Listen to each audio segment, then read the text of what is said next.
What's up, y'all? Welcome back to another video. Today we got baseball conspiracy theories. I got like 4 or 5 conspiracy theories on this list, and we're gonna go through them. Hopefully you guys enjoy the video. Subscribe, like, you know the deal, and let's get into it. Now, I got all these theories off of a website, and there's one that's pretty obvious. So if you're a fan of the team or the player, and I'm saying this is mainly the website's point of view, and then I went and did some more research on it. I'll leave my probability of how I think, if I think this really happened, at the end, but don't get mad at me if it's a conspiracy theory about your favorite team or player. First one up is the Ripken Jr. consecutive game streak. I'm sure you guys know about this, the Iron Man streak where he played in 2,632 straight games without taking a break. But on August 4th, 1997, he called Orioles management and said he can come to the game.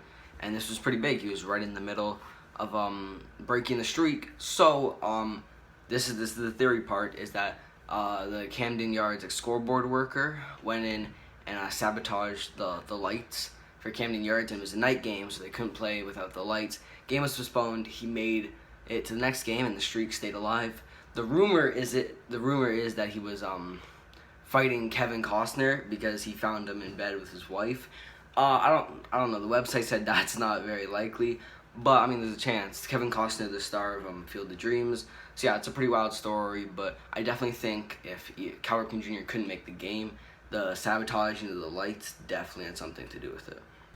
The second theory is that Barry Bonds was blacklisted. Barry Bonds played had a 22-year career, but towards the end there, in his final season, he hit 276 with a 480 on base and 565 slugging percentage, with 28 home runs, 66 RBIs, and 132 walks. It's a very good year. But Barry wasn't invited to a single spring training camp the next year. This forced Bonds to retire. Bonds then said that the MLB blacklisted him for his part in the steroid scandal, which obviously he was a part of that. And I think he thinks the MLB told all the spring training teams to not sign him because they didn't want him in the MLB anymore, because the MLB was trying to get rid of that image of the steroid era. I think there's definitely a good possibility. I think most teams would. I think the Giants would have kept Bonds, or another team would have picked him up because he was still producing. Okay, this next one's probably the biggest one here. And I know there's one Yankee fan who's subscribed, and he's my friend, and he's not going to be happy about me saying this. But this ain't my opinion, but I do think there's a chance in this. So it's that Jeter's final hit was rigged. I saw the YouTube video there where they showed his final stream, and the comments were going back at each other saying it was rigged or not. I'm not saying it's rigged yet, or I'm not going to say it's rigged, but here's what happened. So this one's very elaborate. So it's 5-2 Yankees, and it's the top of the 9th, and it's looking like it's going to be Jeter's last inning.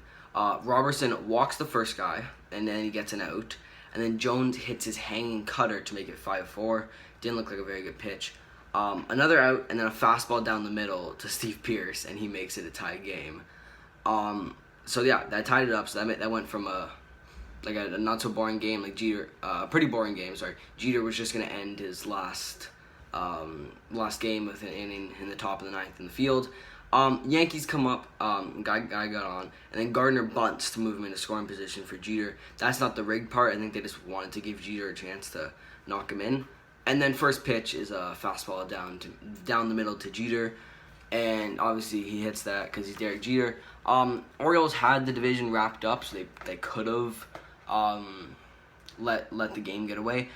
I still don't really think they did. I think it just might be a bunch of coincidences, because I don't think, like, it's a Major League Baseball team. They're probably pretty competitive. Even if it is for Derek Jeter, I don't think they were gonna rig it, but it was 2 cutters to Pearce and Jones, and then a fastball right down the middle to Jeter. So there's some possibility it's been rigged. Also, the fact the Yankees closer David Robertson, like, they had the game.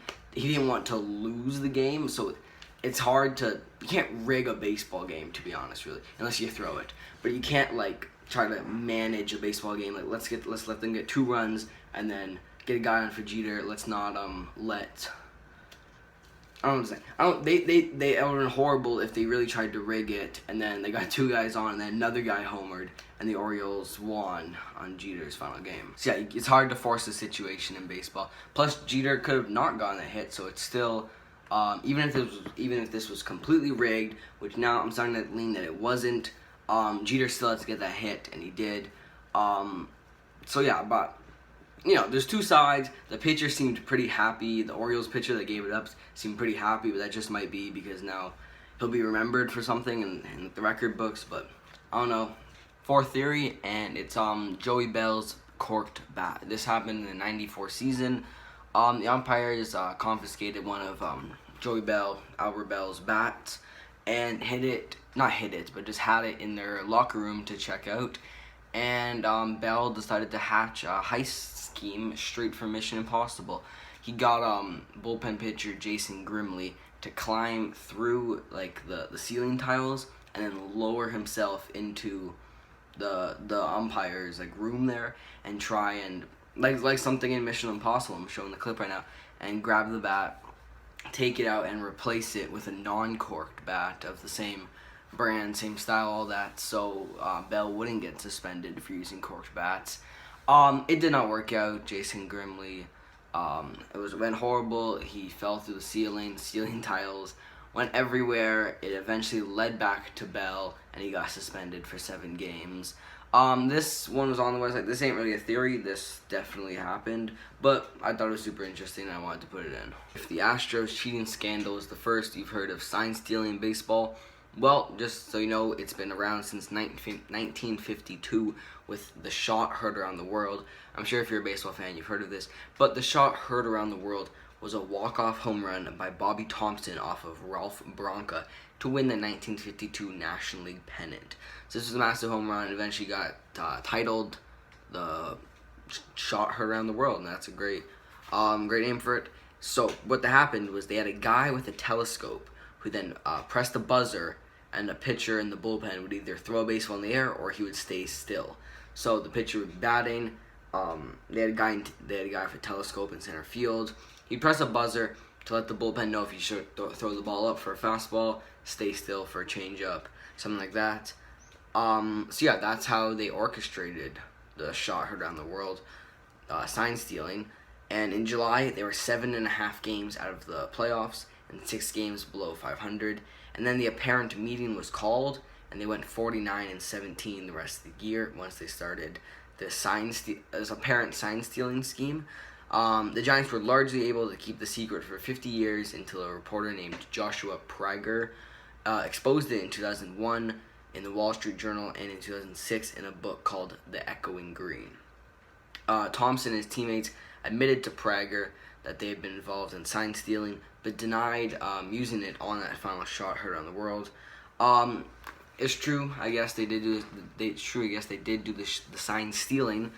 They probably did use it in that pennant game. You probably lied about that, because if it was working so well for them when they went 49-17, they probably would use it in the last inning of the pennant game. So it probably happened. Still cool. Whatever. Sign stealing's been around forever. It's fine. Don't take that last sentence out of proportion. The Astros sign stealing was still really bad. This last one is going on right now, and it's the juice baseballs. Home run numbers keep going up massively since 2017. There were 6,776 home runs last year, setting a new record by far. I think this mainly has to do with MLB has been struggling with attendance for a while now, and I mean, home runs bring fans to the ballpark. Home runs are the most exciting part about baseball. But I mean, we don't want every game to be like 15-13.